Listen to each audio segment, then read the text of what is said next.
Welcome to सखीमध्ये सर्वांचे खूप खूप स्वागत आहे. चमचमीत असे लहान आकाराचे बटाटा वडे बनवले आहेत, जे आपण एखाद्या समारंभामध्ये किंवा लग्नामध्ये वगैरे खातो ना, ते खायला खूप टेस्टी लागतात आणि बनवायला अतिशय सोपे आहेत.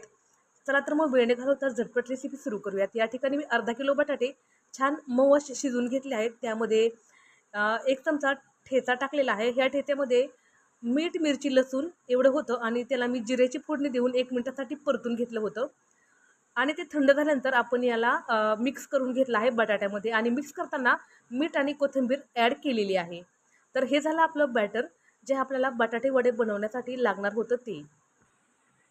हे बॅटर जे आहे ना, ते छान असं मिक्स करून घ्यायचं आणि आपल्याला गोल गोल हाताने गोळे बनवून घ्यायचे आहेत. परत एकदा हे बॅटर मी कसं बनवलं ते रिपीट करत आहे. अर्धा किलो बटाटे छान शिजून घेतले आहेत. त्यामध्ये ठेचा टाकला आहे. ठेच्यामध्ये लसूण, मीठ, मिरची हे 3च पदार्थ टाकले आहेत आणि 1 चमचा तेलामध्ये जिरे आणि मोहरीची फोडणी देऊन याला हलकंसं परतून घेतलं आहे. आणि परतून घेतल्यानंतर जेव्हा फोडणी थंड होईल तेव्हा या बॅटरमध्ये मिक्स केलेली आहे. आपल्याला याप्रमाणे या ठिकाणी छोटे छोटे बॉल्स बनवून घ्यायचे आहेत किंवा गोळे बनवून घ्यायचे आहेत. अगदी छोटे छोटे आपल्याला हे बटाटा वडे तयार करून घ्यायचे आहेत. आता यासाठी लागणारं पीठ तयार करून घेऊयात. तर हळद, मीठ आणि थोडीशी कोथिंबीर एका भांड्यामध्ये टाकली आहे. आता याच भांड्यामध्ये आपल्याला बेसन पीठही लगेच ॲड करून घ्यायचं आहे. तर 3 ते 4 चमचे या ठिकाणी बेसन पीठ ॲड करायचं आहे. मापाने जर म्हणाल तर साधारणपणे 100 ते 150 ग्रॅम एवढं बेसन पीठ जे आहे ते आपण ॲड करून घेतलं आहे. त्यामध्ये अगदी थोडं थोडं पाणी मिक्स करायचं आहे आणि चमच्याच्या साहाय्याने आपल्याला हे जे पीठ आहे ते छान मस्त घट्टसर असं मळून घ्यायचं आहे. खूप जास्त पातळही नाही आणि खूप घट्टही नाही, असं मीडियम याची कन्सिस्टन्सी आपल्याला ठेवायची आहे. आणि आता कढईमध्ये तेल गरम करण्यासाठी ठेवलं आहे. अगदी 10 ते 15 मिनिटात सहज आणि साधी सिंपल होणारी ही रेसिपी आहे.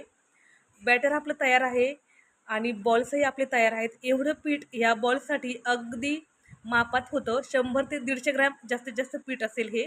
यामध्ये आपण फक्त हळद, मीठ आणि थोडीशी कोथिंबीर ॲड केली आहे. सर्व बॉल जे आहेत ना, ते या पिठामध्ये असे डीप करून घ्यायचे आणि जे गरम गरम तेल आपण कढईमध्ये ठेवलं होतं, त्या कढईमधल्या तेलामध्ये याला सोडून द्यायचे. एक एक करून आपण सर्व हे बॉल्स जे आहेत ते कढईमध्ये सोडायचे आहेत. आणि गॅसची जी फ्लेम आहे ना, ती मी लो टू मीडियम ठेवली आहे. खूप जास्त हाय फ्लेम करायची नाही. एक करून सर्व बॉल्स अगदी दमाने सोडून घ्यायचे आहेत. अंगावरती तेल वगैरे उडणार नाही याची आपल्याला काळजी घ्यायची आहे. आणि मस्त हे बॉल जे आहेत ते फ्राय करून घ्यायचे आहेत, तळून घ्यायचे आहेत. पहिली बॅच तळण्यासाठी थोडासा जास्त वेळ लागतो, पण त्यानंतरच्या ज्या बॅच आहेत ना, ते तळायला खूप वेळ असा लागत नाही. अगदी 5 ते 10 मिनिटामध्ये आपले हे गरमागरम बटाटे वडे जे आहेत ना, ते खमंग आणि खुसखुशीत असे तयार होतात. हे जेव्हा आपण बटाटे वडे तळत असतो ना, तेव्हा किचनमध्ये खूप भारी मस्त असा वास येतो. अगदी छान असा कुरकुरीत होईपर्यंत आणि छान असा सोनेरी रंग येईपर्यंत याला तळून घ्यायचं आहे. ही रेसिपी मी संध्याकाळी शूट करत आहे. मध्ये मध्ये लाईटचा थोडासा प्रॉब्लेम होतो आणि अ, या स्टेजला आपल्याला हे तेलातून बाहेर काढायचे आहेत. तेलातून बाहेर काढताना शक्य होईल तेवढं आपल्याला यावरचं जे तेल आहे ना, ते निथळून घ्यायचं आहे. म्हणजे वडे जास्त तेलकट होत नाहीत. आता आपल्याला थोडीशी जी मिरची आहे ना, तीही तळून घ्यायची आहे. तर एक बॅच तळताना मी त्यामध्ये 10 ते 15 हिरव्या मिरच्यामध्ये कट करून टाकल्या होत्या आणि मिरच्याही आपल्याला लगेच मस्त अशा फ्राय करून घ्यायच्या आहेत. म्हणजे आपल्याला या बटाट्या वड्यासोबत खायला अजून जरा टेस्टी होतील. आणि हो, सर्वात महत्त्वाचं म्हणजे मी जो ठेचा बनवून घेतला होता ना, त्यामध्ये मी 3 ते 4च मिरच्या ॲड केल्या होत्या. कारण हे बटाटे वडे मुले जे आहेत ना, ते नुसतेच खातात. ते पावासोबत वगैरे खात नाहीत. मग त्यांना जास्त तिखट नाही लागलं पाहिजे म्हणून मी मिरचीचं जे प्रमाण होतं ना, ते कमीच ठेवलं होतं. खूप जास्त प्रमाण ठेवलं नव्हतं.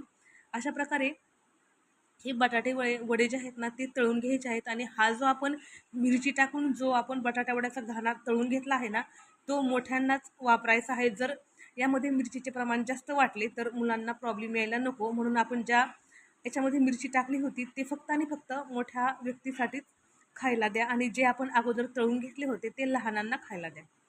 तर याप्रमाणे सर्व माझे वडे जे आहेत ते तळून तयार आहेत आणि मस्तपैकी याला आता एन्जॉय करायचं आहे. तर मिरची तयार आहे आणि वडेही तयार आहेत.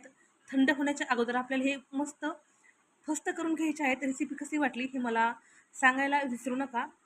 चॅनलवरती नवीन असेल तर कृपया चॅनलला सबस्क्राईब करा.